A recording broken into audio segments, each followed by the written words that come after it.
Nicky Henderson on the telephone. You stop everything, and we will stop everything right now. Good morning to you, Nicky. Morning, Matt. How are you? Absolutely buzzing. I'm more concerned about your health in many ways, Nicky, because it's been a tricky old season in many ways. But the return of Sprinter Sacre, now it's settled down overnight. You've had time to mull it over. What do you make of the whole thing?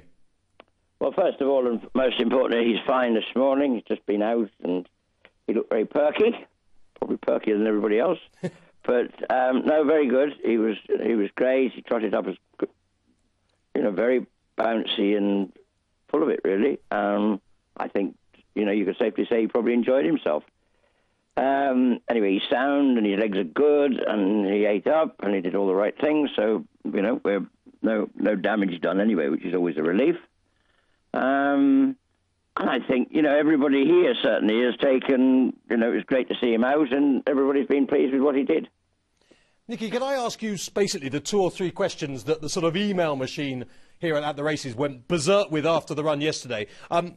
Those came in before we found that, or the vet found a little bit of blood in his nose. So let's start with that question first of all. How serious was that, and is the bleeding side of the Sprinter Sacre story a serious problem or something that you're not concerned about? Well, one would prefer it not to have happened. There was a show of blood in his nostrils when he was being routine tested, and we scoped him after that. Nobody. We don't want to see it. No, it's not ideal. But on the scope there, the score and the significance of it didn't seem to be too dramatic. It didn't seem to be. It was probably acceptable. I think, if you look down a lot of horses, you'll see something. There was no mucus, which was important. There was quite a bit of Ascot racecourse, which they always will, with kickback and mud flying. They're bound to have a little bit of all sorts of things get breathed in, as you can imagine. And there was a bit of blood there, but I think we can accept that. It wasn't affecting him. It didn't do anything to his performance anyway. And Nicky, I don't know whether you're one of the trainers who weigh all your horses, etc. But the other big question everyone was saying is, obviously on official ratings, because he's got such a high rating, he technically, you could argue, ran £25 maybe below his official rating. And so the immediate question was, well, if he was only 60, 70, 80% fit, then that doesn't really matter. So can you tell us sort of how much with a horse like him you have to work with? And, if you do weigh him, is there a significant weight you can get off him? Well, we did weigh him, and actually it depends how far you go back to his weights, but he was comparative to where he's been in the past. He was more than 80% fit. Yes, you don't run horses 80% fit unless you're, you can't come into a grade 1 of that sort of level of fitness. He was fitter than that, but he's got a lot of, there's bound to be improvement. He didn't as such blow up in the terms of it. A horse that is unfit will blow up. What he did do is get tired, and that is more, one would say, the legs are going to get tired. They set a searching gallop yesterday. There was no doubt about that. They went out to test his fitness. That's perfectly fair game. AP went a good gallop there. I'm not a great sort of stopwatch fanatic. I'm not, but I gather the time was very respectable. I'm not surprised. They went a good gallop, and they're good horses. Sure, there's plenty to come. There's more to come. There's improvement. Nobody was saying that we weren't even pretending that he was back to his very best. And as you know, in the autumn there, he wasn't. We knew he wasn't. But gradually, it's been coming, and it's easy to go back to the old thing. It's like trying to get the daffodils out. You can't force them to come out in January when they want to come out in March, and you can't force a horse to come to his peak or to find his best form. You've got to let it happen, and I think it's a work in progress, if you like. And he's been pleasing us.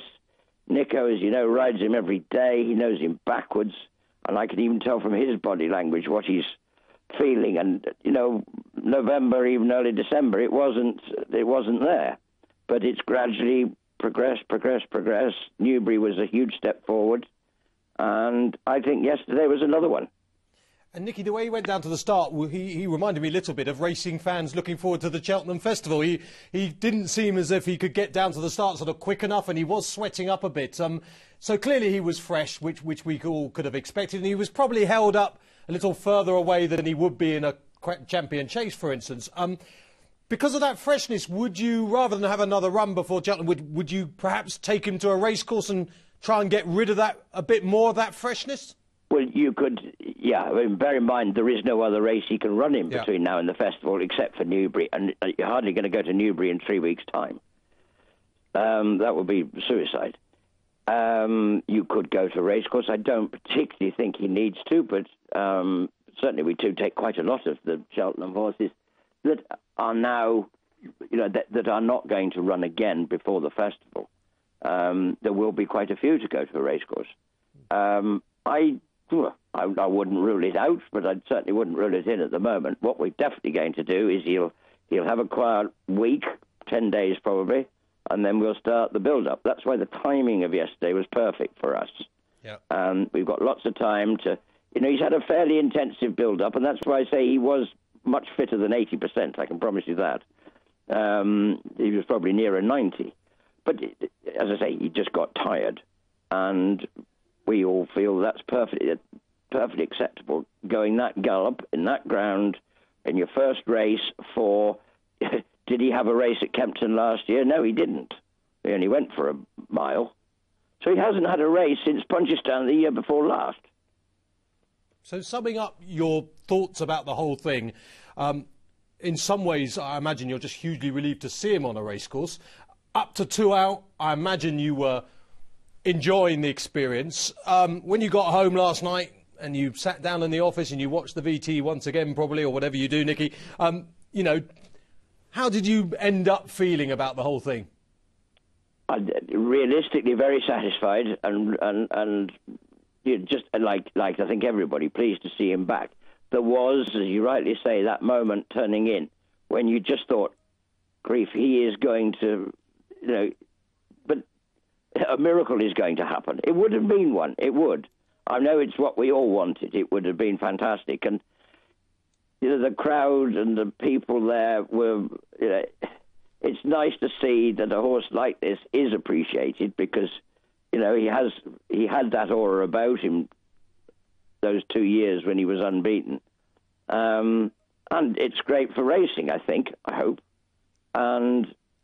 the horse, again, once he gets into the paddock there, I mean, he has his earplugs in, otherwise he would overreact to the crowd because he enjoys it, and that's what he's all about. And, when he went down to the start, as you say, he was showing off. He's proud of himself. We're proud of him, and that's what it's all about. And Nicky, final question on Sprinter. If you felt it would have been a miracle for him almost to win yesterday, would you say it would also be a miracle if he could come and reclaim the champion chase, or would that be less of a miracle judged on what you saw yesterday? Well, no, I think it's less of a miracle. I think it's realistic. We've got lots to do, but no, I think it's very realistic. I mean, taking nothing away from dodging bullets. He's won the Tingle Creek and this now, and he's put up 2 cracking performances. We've got to find a couple of lengths. You'd like to think we've got that in our pocket somewhere. Now you've got Sada Grushi to come as well. And then you've got the final piece of the jigsaw. Then we will hopefully head and meet together in March. It could be one of the great races. We've got to be, at that day, we have got to be 100%, and you could say even more. But I think we're on track. I'm sure the others are as well. It would be great if they all meet, and it would be one of the spectacles of the festival. Nicky, you'll be pleased to know I've got to go off air in 2.5 minutes, so and I have no choice. I'd love to speak to you all morning, but I have no choice. But can I just rattle through something for you? If you had a choice of only training one of the following 4, which would you train? Lamy Surge, Vita de Rock, Peace & Co, and let's add in Top Notch. If you had to choose one of those 4, Nicky, and I want an answer, which one would you keep? Well, the good news is they're all Simon Muniers. Yeah, but you can only train one of them from tomorrow. I can't. No. I've got to have more than that. OK, you can have 2. I'll have to keep. I'll have to keep Lamy Surge and Peace & Co. OK, and you think they're really good, yeah? I'm hopeful. Yeah. Lamy Surge is Peace & Co's just been out this morning to get ready for next Saturday. He looked great. Worked very well yesterday. Lamy Surge is on his sort of little midwinter break before we build him up for Cheltenham again. And presumably, what, Peace & Co definitely the Triumph, and Lamy Surge presumably heading towards the Supreme? That's the plan at the moment anyway, yeah. All going well, but Peace & Co's Cheltenham on Saturday. And just a final cue ball with the last minute of the show, Nicky. Long Run and Finian's Rainbow. It's been a season without the old boys like Simon Sigg and My 10 to Yours, but Long Run and Finian's Rainbow, where are they, how are they, and are we going to see them? Long Run isn't back here at the moment. He got an injury travelling back from France when he ran in the Grand Steep. So he's not here. Finian's great. He worked yesterday, and he will be out very shortly. He looks great, and we're very happy with him.